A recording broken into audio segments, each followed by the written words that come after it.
In December of 2020, Big Heavy World hosted Art Mosh, a 2-day virtual summit of presenters who gathered to help Vermont's creative community survive and recover from the economic impacts of the COVID-19 pandemic, discussing how they've been affected both financially and creatively. They also share their plans for post-COVID life as an inspiration to others. In this 5th episode of this 6-part series, we hear from Matt Binginot. Matt Binginot is a producer, a teacher, a DJ, and an all-around amazing person who's going to discuss with us online streaming and what's needed to do it correctly. Hopefully, what I can share, I think we at Big Heavy World as citizens of the United States and the state of Vermont. This morning would like to acknowledge that this meeting is being held on the occupied, unceded, and seized territory of the Abenaki people. But hopefully, maybe there's at least one point that might stick out with you. And at any point, please do offer any questions in the chat. And my big point from all of this is about communication. So this is kind of a starting point, but I really hope that there's more communication beyond this. So let me share this screen. Well, just do let me know. Don't be afraid to bring up any. Oh, here it is. Okay, awesome. Now I got it. Do feel free, though, to voice into if you have any thoughts throughout all this. But I'm honored to be here, and I just kind of want to share some ideas, perspectives, and thoughts, because I think I kind of have a unique viewpoint in a lot of this because I take on a few different roles. So what I want to share with you, and I'm sorry I missed yesterday's presentation, but I just kind of wanted to share a little bit about this world of live streaming. And, in this year of 2020, what does it mean to be a creative, and what does it mean to make media art nowadays? Because I think that's changed in ways that we didn't expect, obviously, and in ways that we really need to be aware of. And what I love about this series is we're thinking to the future. So I'm definitely offering some ideas about what's going on now, but I'm hoping that into the future we can be a little more cognizant of the reality of changes and the reality of our evolving world, especially when that's intensified by something like a pandemic. Oops, I went to my last slide. So who am I? My name is Matthew Binginot. I am a media artist, and in the chat right now, I'll drop my website in case you want to check it out, just to see the stuff I do and create. And I'll show you a little bit of that here, just, not to be too vain, but just to kind of speak to what I do. So my main thing is creating music. I'm a music producer and DJ. Kind of record a lot out of my home studio as well as my studio downtown. Over the years, I've done a lot of different projects. My latest thing is something called Vetica Density, where I'm making music with my partner, Amanda. I'm in a Burlington band where we play some retro 80s style music called Night Protocol. I've also done lots of performances under the name DJ Vu. I was in a dark kind of band called Necromancer, and way back in the day, I was in a soul hip-hop band called Entendre. So I've been playing music for so many years, tried to be more and more a part of the Burlington, Vermont music scene, and that's really given me so much purpose and meaning over the years.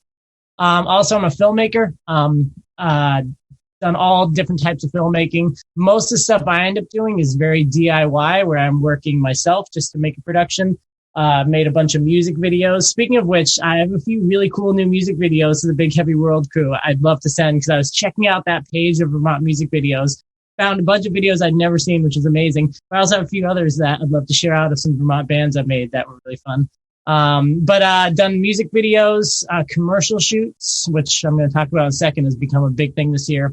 Also have done weddings, but also I've worked on a camera department crew, several camera department crews, especially with a lot of productions, a lot of friends who have gone through programs like Champlain and really made really great film productions.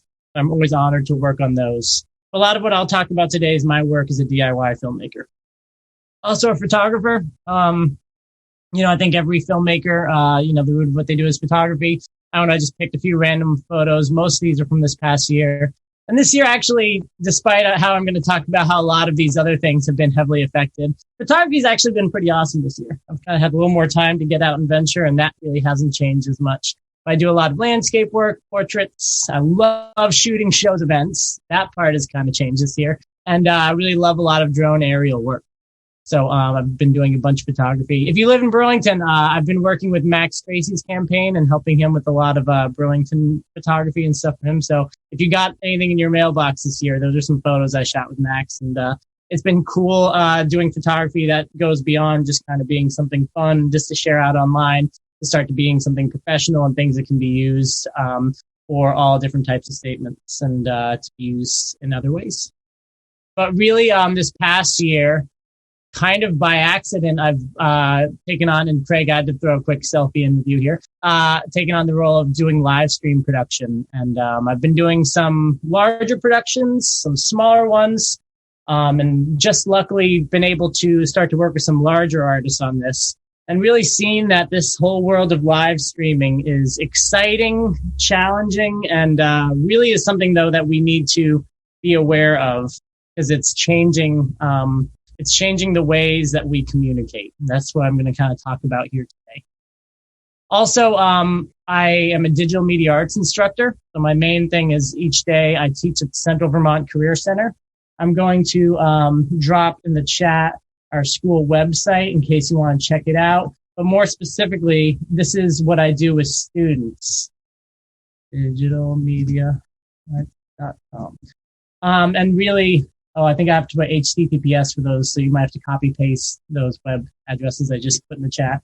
But really, my role is to instruct usually around 20 Central Vermont area students in digital media arts. So I teach them photography, graphic design, filmmaking, music sound production, and some animation motion graphics. And I love it. It's an amazing job. It's a demanding job, but it's so exciting. And, the kids are with us all day, all year. So we really form a pretty tight bond and relationship, and they have to work to get into the program. They have to apply. So they have to be passionate artists themselves and want to create more into the future. So it's really been inspiring for me, but also just like I think maybe people who do art full time, it's amplified a lot of the feelings I'm going to share today because, I have my own feelings and the things that I create, but my job is to every day kind of create with students and inspire them to be creative. So this year with its challenges, it's become particularly interesting being a teacher and seeing how this has changed young creatives as well. So that's kind of what I want to share a little bit in this whole process. And I'll talk more about how I've adapted my education, not only for remote learning, but to prepare young people for the new world of media arts. Oops, in the wrong chat here, sorry. So I don't know, just last little personal thought before I dive into some things that I think can help everyone. I just, this morning and sitting down thinking about this, I was thinking about what has this year really done? How has it changed my life? It has changed my life. Oh, and by the way, I'm including some random photos, most of them shot this year on the side of these slides here. But the ways that this year has changed my life, a lot more self-reliance. I think we all have that. And I think that's a big change in the world of art where we are always like, get out in there and collaborate more.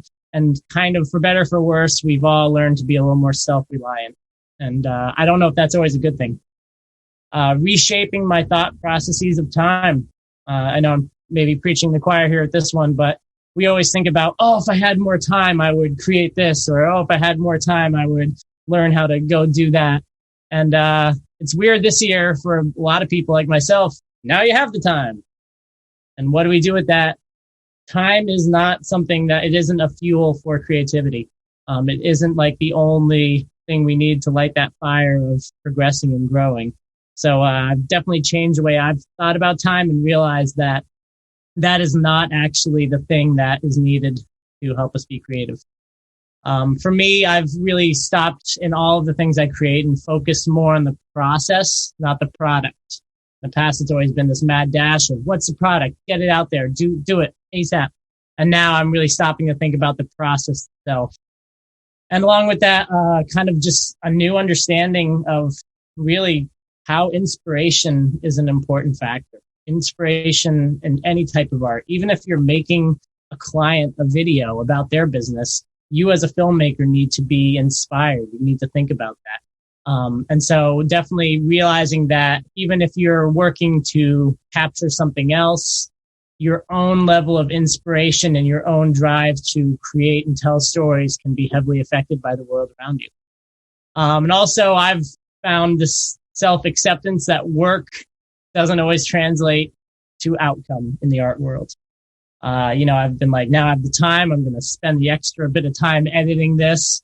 And I think it's kind of alarming when you see, like, no, just, the amount of time you put in does not directly translate to outcome. And I don't think that's new for 2020, but it's definitely amplified. So those are just some personal thoughts. Again, please drop anything in the chat too if you disagree or have any things you want to share. And so just thinking, I told my students I was going to do a little presentation and I might show this to them later. And they were like, yeah, show photos and stuff. I hope you check out our website and see some of their work. It's amazing. But definitely thinking about this past year and how it's changed my perspective as a media art teacher.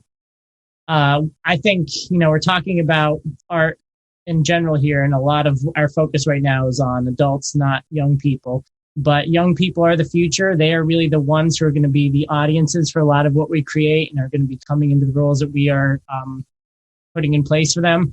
I think it's really important just to stop and discuss that, because late high school years are really formative.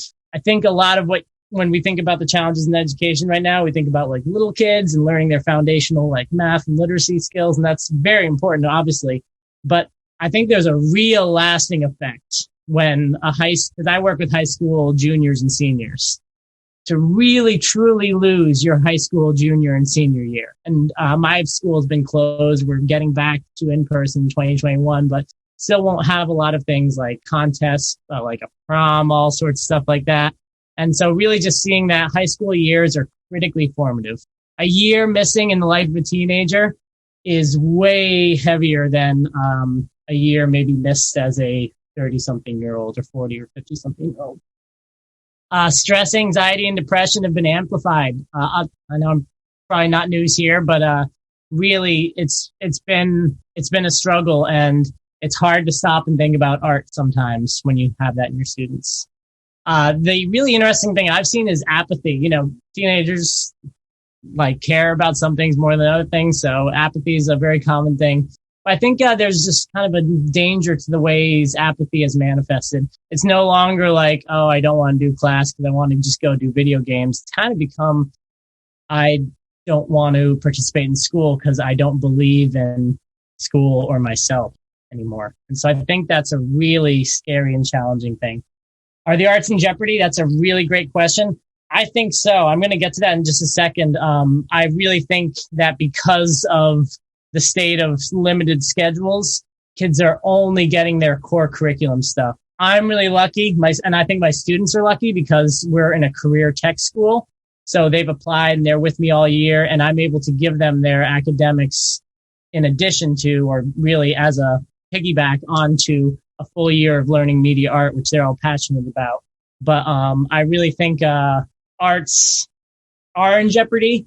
And because they're less focused on right now, kids are really feeling just the negative effects of school. And I asked my students, I collected quotes for a presentation I gave earlier this week. And the most interesting thing, they were like, I've been giving them what I think are really exciting, cool projects, making weird stuff in Photoshop and all over. But it's been really interesting asking kids where I'm like, oh, use Photoshop to make something surreal out of this space. And a lot of my students just are like, I cannot get myself to even build the assets to make something creative in nothing but my room.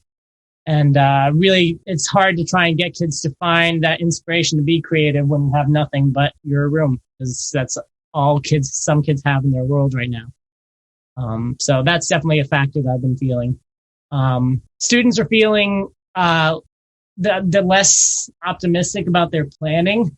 And a lot of us here are, especially in Vermont and Burlington, colleges are a big part of our town, a big part of our future. And I'm really seeing that the changes with colleges are going to be a long-lasting one and something that's going to affect us. Most of my students, usually I have about half my class have a college plan. This year, I think maybe so far one of my students has a college plan, just because they can't think about what's going to happen next week, much less next month or next year.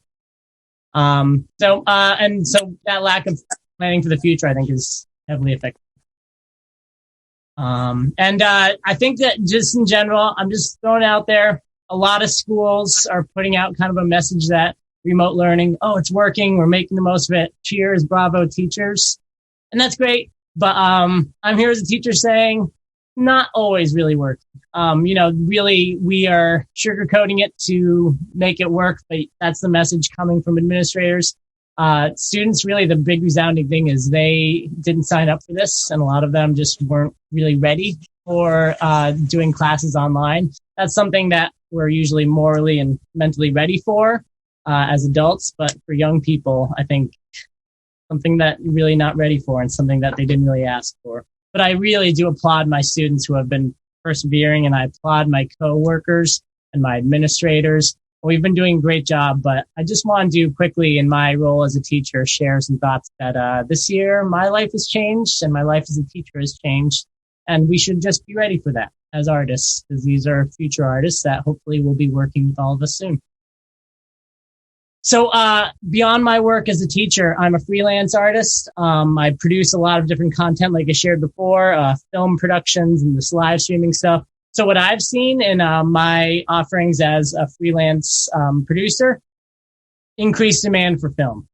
I think this has been, it's pretty clear to everybody that now, as a local business, you can't share your stuff just with a few nice photos on a Facebook page. You need to have actually films. And our social media platforms are actually pushing that now. They want you to create content, and they want it to be visual, and they want it to be experiential, and they want all these things. And very few Vermont companies are offering, like especially media companies, are offering really accessible filmmaking. There are a lot of great media production companies around Vermont. Truly, there are so many. A lot of them, though, are always showcasing their big clients, like, oh, look at us. We worked with so-and-so. We worked with like Coca-Cola. We worked with Nike. And that's great. There's very little in Vermont approachability in the media art community. And that's something why I think purposefully I've really wanted to, in my role, stay authentic and organic. And I am your neighbor. I'm a person, and I'm somebody who loves being creative. And I think that's something that is important to support, is not just the big companies who are trying to work with corporate entities, but Vermont companies who offer creative solutions to help local companies in a more small, authentic, organic way. Something else I'm seeing, some great questions here. Are musicians taking more advantage of people like yourself and skill sets more than before? Yeah, I think so. I think musicians especially, yeah, I'm definitely feeling that a lot. And what's cool, which I'll talk about in a second, is I've actually, maybe because of my adapting to live streaming, I've gotten some bigger gigs, worked with some bigger clients and some bigger acts. Not especially Craig, but even beyond Craig, some other people as well. So I'll get to that maybe in just a second. But one thing that I have noticed, and this is true for musicians and companies, is a lot of the current productions, though, are being done to retain legitimacy. I don't feel like a lot of the current productions I've been working on this year are always like, this is exactly what we wanted to create. Let's create it. A lot of people are like, oh, this year sucks. Let's make something so people don't forget about us. And that's fine too. That's a great thing. But I'm noticing that as a trend. And I think that's where a lot of media this year has not felt as authentic because of that. And the other thing, just I'm noticing, social media is already, we're in the late stages, I think, of social media. And, I think there's going to be a revolution of that. But, I think they're great productions. Like, I really loved that recent Netflix documentary about social media and its effect. I think we're seeing some real negative implications of social media. And especially this year, when social media has become one of our only ways to communicate, creates a lot of negativity with the ways we think about media and communication. So it's kind of been a challenging year for artists all around. So my main purpose here today, sorry for blabbing about all the rest, is talk about live streaming. Live streaming is exciting and awesome, but also it's really fun to put together a live stream production, but also it's definitely not something that I love. Live streaming is, honestly, in my opinion, feel free to disagree, it's an extremely inauthentic, that might be incorrect. It's not the most authentic way of sharing art. Art is meant to be something that's experienced. And even if you're making digital art, I don't think there's many artists who really make stuff that is only meant to be experienced from a screen, maybe some types of art.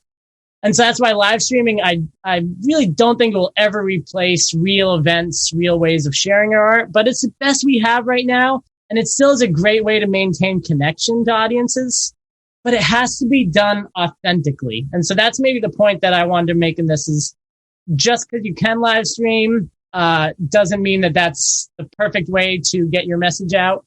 It needs to be authentic. So I'm going to offer some ideas for that. And I also think artists shouldn't feel obliged to do it. It's okay to wait through this process. Like my Binginot protocol, we have the ability to live stream anytime. We could do it right now. We have all the equipment, but it's kind of a thing where we're like, is this something we want to do right now? Are we doing it because we have a product we want to create, or we just kind of want to show, hey, we're still here? And that's fine. That's great if you want to say, hey, we're still here. But if live streaming isn't something that you feel like is a product you want to create, I don't think we should make that an expectation for art. Live stream feel like a lifeboat. That's a really great point. Yeah, I think that's definitely true. It's a lifeboat, and it's one that, if we're on a lifeboat, hopefully it's not going to sink. So offer some ideas around that. Live streaming, though, it's tough. Of all the stuff I've studied, media art, live streaming is like kind of the most hard to understand. If you like Google how to live stream, you're literally going to get 50,000 pages, and they're all going to tell you different things. There might be a few continuities, and there are a few things I've picked up on, and I'm going to share those in a minute. But it's really not a format of media that is A plus B equals C. And along with that, even if you get your technical side down, it needs to be effective to your audience. And so that's why I've seen live streams need to be more than just these single shot communication pieces.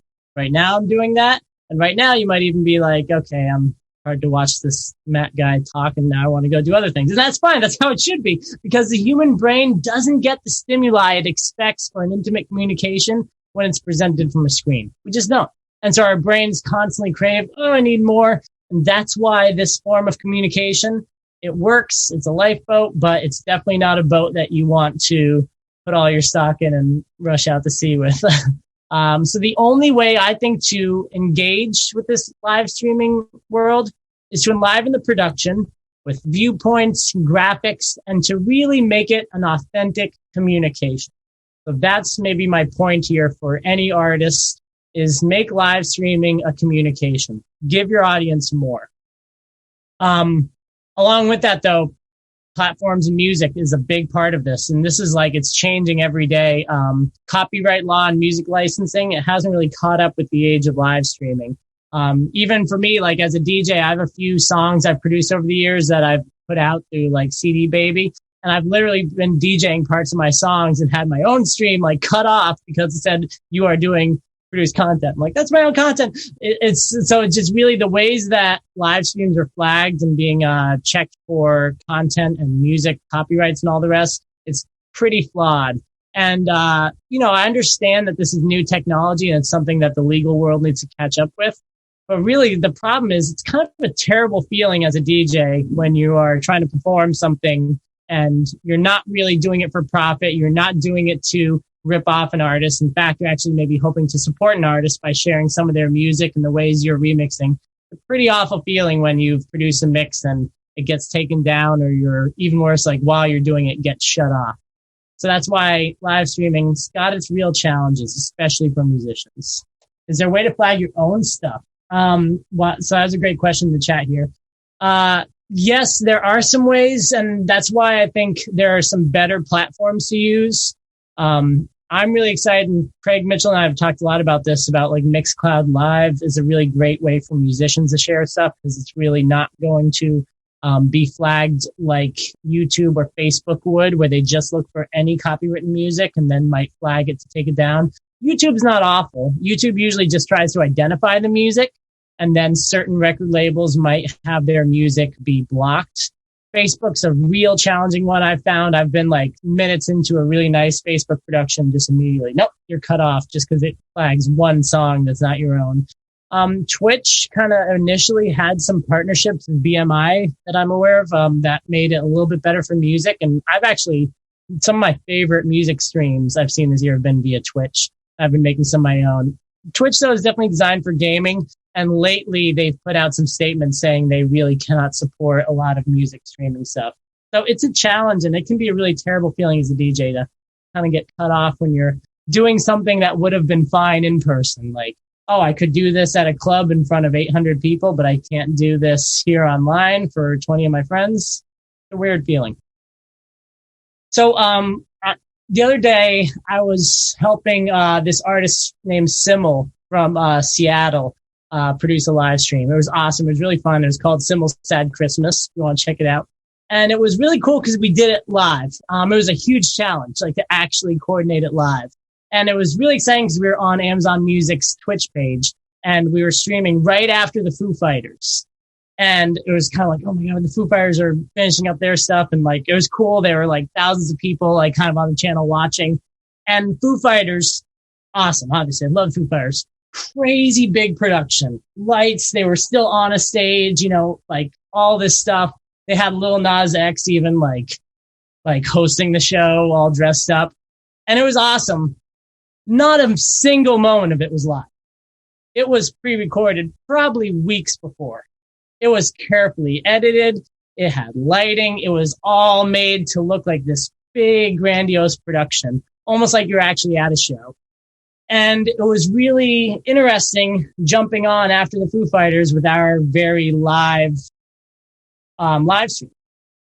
And I think that's something that I'm seeing a trend a lot now, is that a lot of these big live streams are not authentic. They're being completely pre-recorded and simply somebody's pressing go. And for some people, that's fine. But ultimately, their way that they're engaging that is no different from them going to watch a YouTube video. And some people might actually think it's live.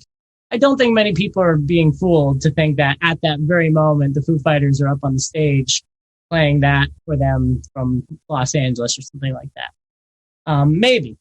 But I think one of the problems with a lot of live streaming now is it's not very authentic. It's being just pre-recorded, and the live stream just means that they are premiering a video.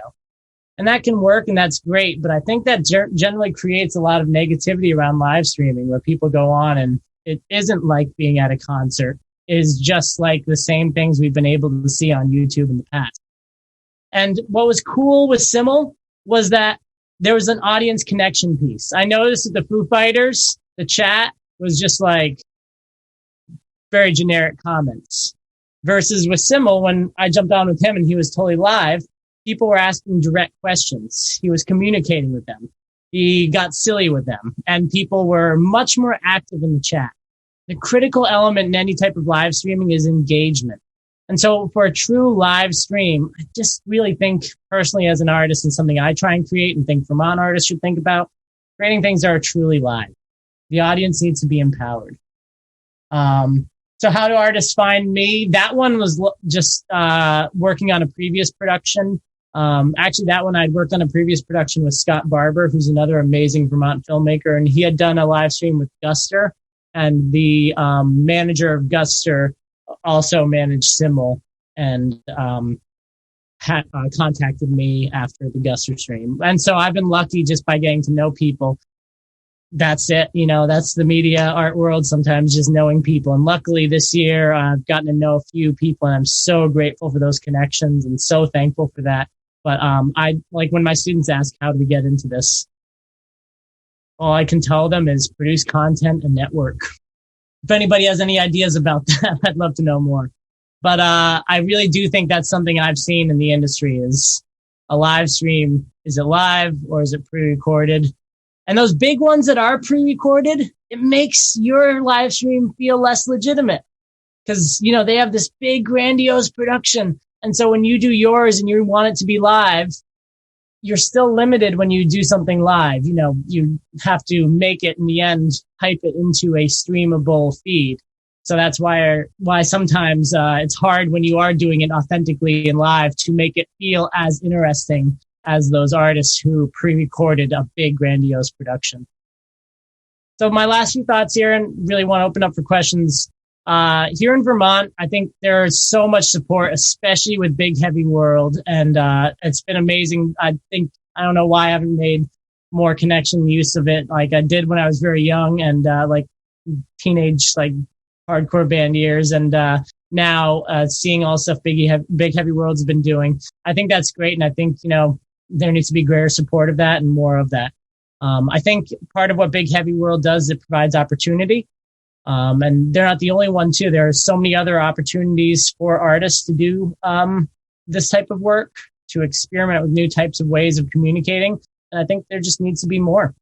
There aren't many guides for artists that really effectively say, hey, here's how you live stream, especially when it's somebody in your state, like not just somebody off on the other side of the world talking about random pieces of gear. So I think some very stripped down, authentic, meaningful ideas about ways you can do a live stream yourself would be a great thing. I know some of those are out there already, but I personally, as an artist, when I was just getting started in this live streaming stuff, I had trouble finding that.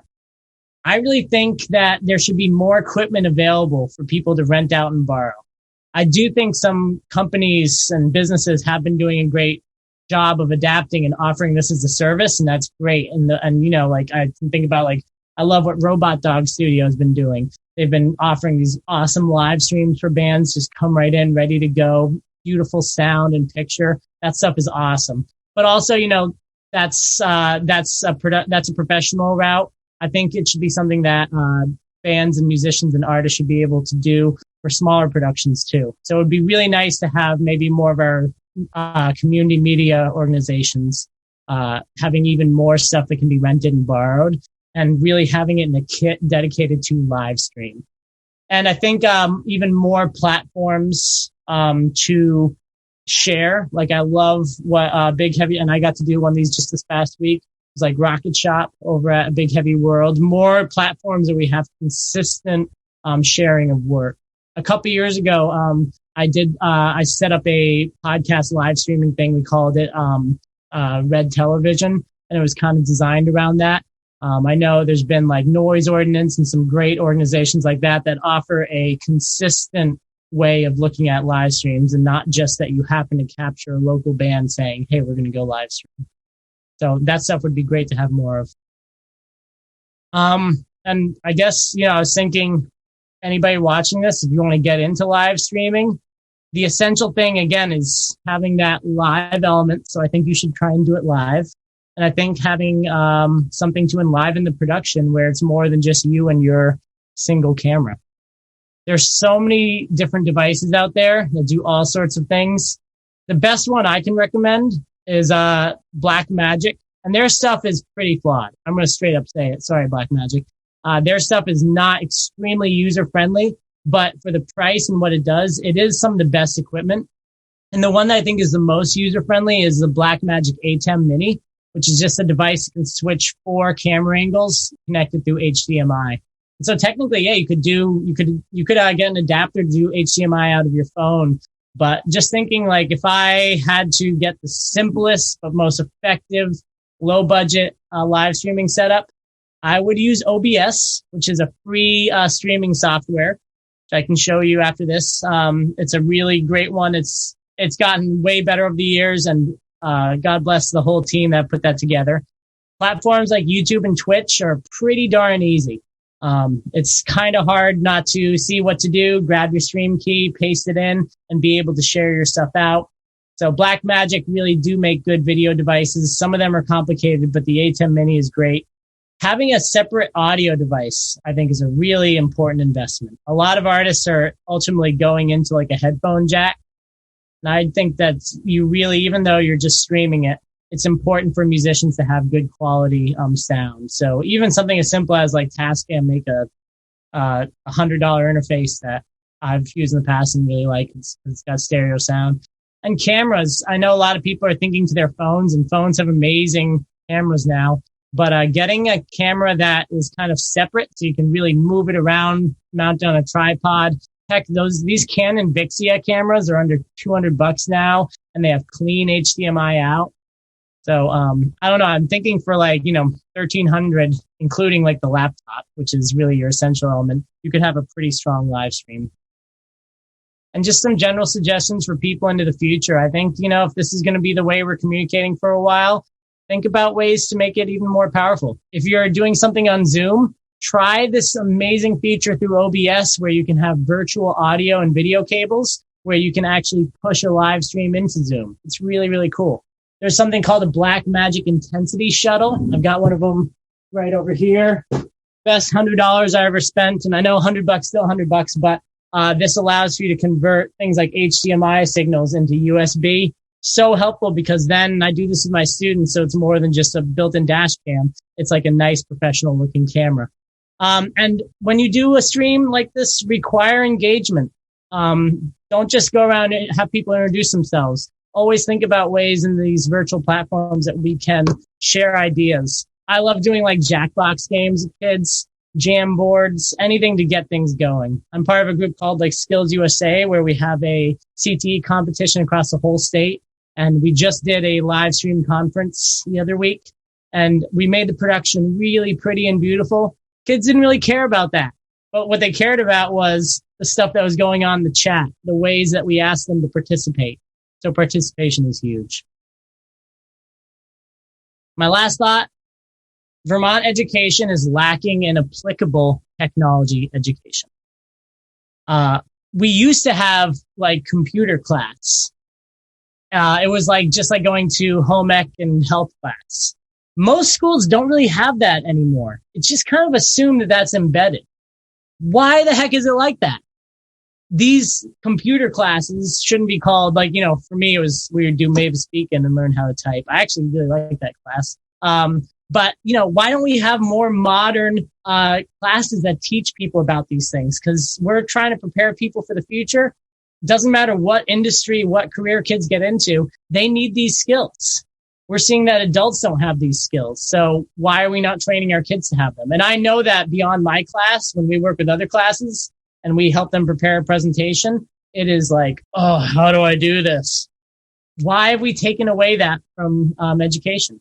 And so I think that's something that in the young people's world would be a big help. And for the adult world, looking at media art no longer is just a vanity. It's a demand of the modern world. It's not just something that you can have one person in your circle that that can help out with stuff. Seeing that it's not just something that's done for techie, nerdy people. It's kind of been something that's more in demand and more ingrained into what we are experiencing. So I hope to work together with more people. I think this year we're all in our little bubbles. Reaching out is a great way to do that. Making solid plans for when the world gets better has been a great thing to do. Encouraging us to provide methods of engagement and to rethink the way that we consume media. And I hope that everybody looks to art in times of need. So I know we got a small crew here, but for anybody that sees this, my name is Matthew Binginot. We'll provide some links there. Let's collaborate. Let me know if I can help. Something I challenge people to do if you see this, do something like share out the work of a local artist, a musician, a filmmaker, a photographer. Share out their work and be like, hey, I nominate this person. I want to share their work and pass it on. That's something I'm going to do right after this. So I just think that'd be a fun thing to do. Let's work together, in a safe way. We're definitely all quarantining and trying to be safe as possible right now. But if we can do it safely, and if you feel safe with that, come live stream. I have a studio in downtown Burlington. I would love to help you live stream. It's ready to go anytime. If you don't have the money to pay for it, no worries. Let's figure it out. And, again, I don't really have set rates for this type of stuff. I do it because I'm passionate about it. And if you're passionate about something, I'd love to help you with that. So that's what I wanted to share. Sorry for blabbing so much, and I'd love to open up for questions. That was perfect, Matt. Thank you so much. This is Craig, by the way, everybody. I have a few questions. I love what you said about VCam, or something like VCam, where people can rent or borrow stuff. We talked a lot about that yesterday, but I think that's really, really important for folks. And do you think that's a way for folks to learn from using that equipment, or is it better to DIY your video, or both? I think both. Yeah, definitely both. I think, and I know VCam there are amazing people there. I would love to get more connected with VCam and do more. So that's something, I would love to, do that. And so I'm not sure exactly about what equipment they do have and the programs they have. I have such respect for what they do, but, I would say that, they should, if they do have equipment available related to live streaming and any courses, get that word out as much as possible. Because, I know a lot of artists may not know about BCAM, may not know about Big Heavy World, may not know about these things. So I think any ways that we can share those messages, because sometimes people don't go looking for what they need. Sometimes you need to get it to them. And so that's something a lot of artists, I think, feel like, I don't know how to live stream, I don't know this, and they're not going to know what to search online or where to go. So being in everybody's face about that and saying, hey, this is a way that you can stay creative. I do really want to quickly circle back to the point, though. Not every artist should feel required to live stream. If it doesn't fit with your artistic vision, and if it isn't something that helps you further, if you're doing it just to stay legitimate right now, I don't think any artist should feel forced to live stream. There you go. I like that.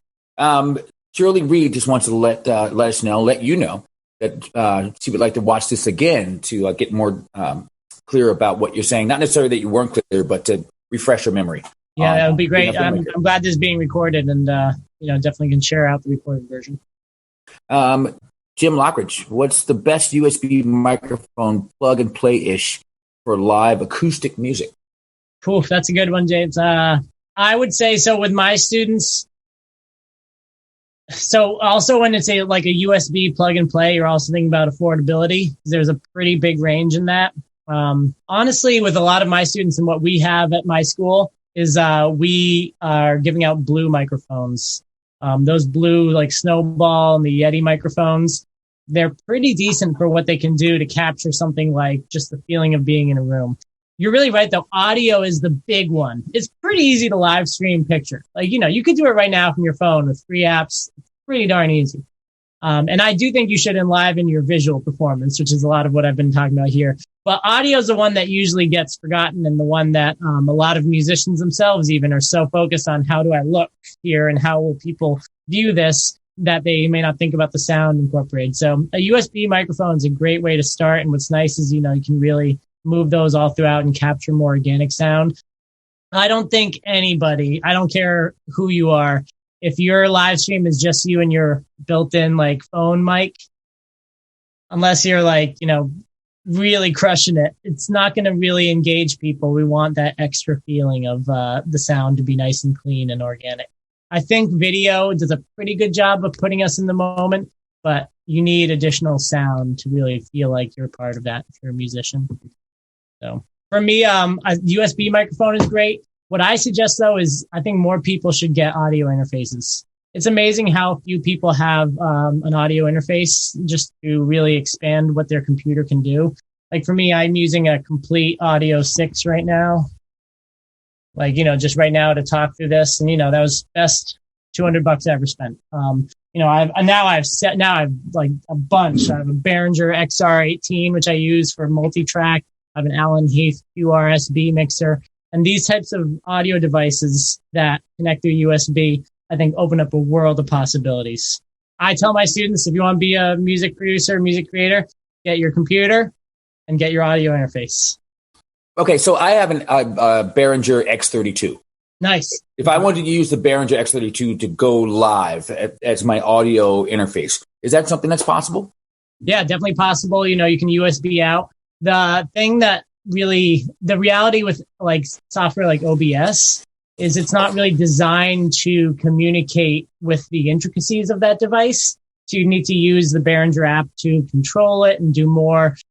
Usually in software like OBS, you really just can get your final stereo out. I believe OBS will communicate with 8 channels of any audio device, but it's limited. And so that's why I think for me, simpler is best.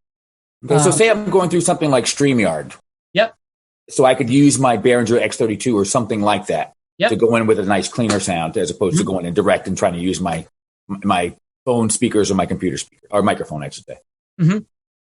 Yeah, that could definitely work. So the other question I have, and it's a 2-part question. Is it better for people to DIY their live stream videos with their band, acoustic show, etc., or to find an engineer / videographer like yourself?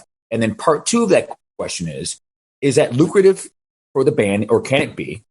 And is that lucrative for you or can it be?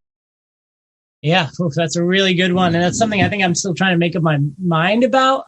I wouldn't want to, it could be a whole business opportunity and a relationship and all the rest.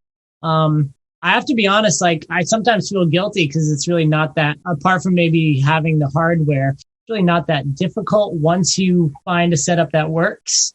So once, everything's plugged in, my job as a streamer is usually just pressing go and letting them do their part. So it's weird to like charge people for that. But again, it is kind of the use of the hardware.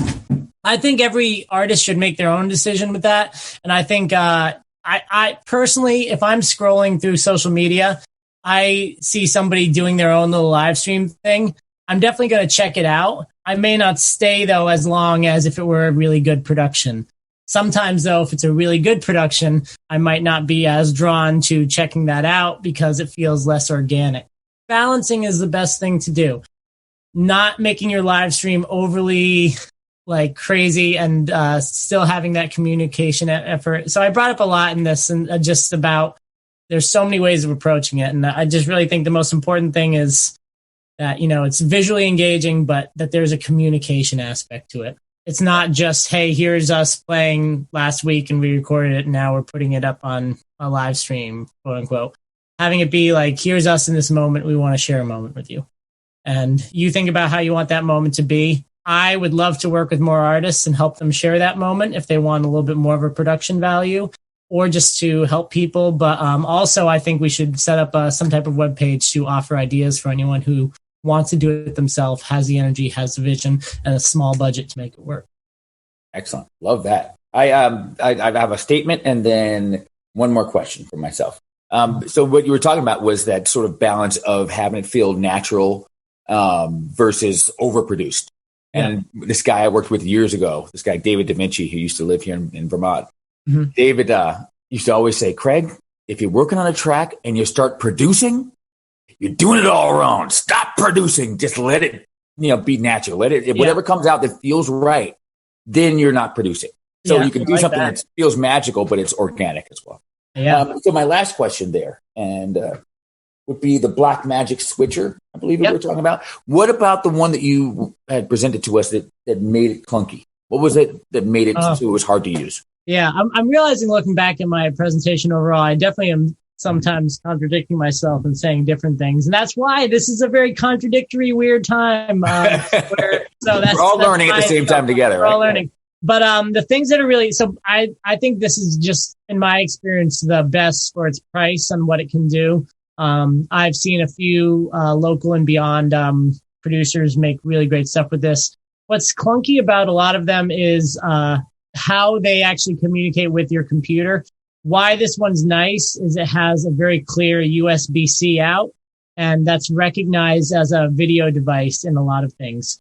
I think in the audio world, there's a lot of compatibility. You plug in almost any USB mic, and your computer will recognize it. You might need a driver at the most.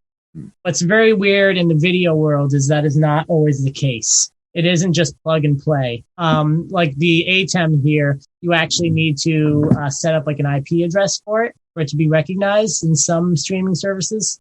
And, that stuff's out there. But even for me, I was a little bit scared, kind of like, oh my God, how do I set this up? But what is nice is OBS is starting to, with new updates, be plug and play with a lot of these. So the Blackmagic ATEM Mini here, can't speak it up enough because it is plug and play with OBS. So you invest in this $250 video switcher, go into OBS, which is free, and you can start plugging in cameras and streaming.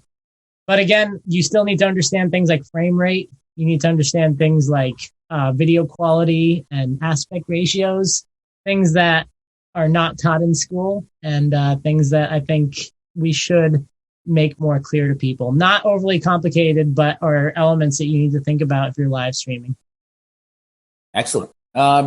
Shirley wants to know if we can do multi-platform festival live streaming that includes musicians, poets, comedians, filmmakers, writers like MTV, which is very similar to kind of what we did with Unfiltered Spirits.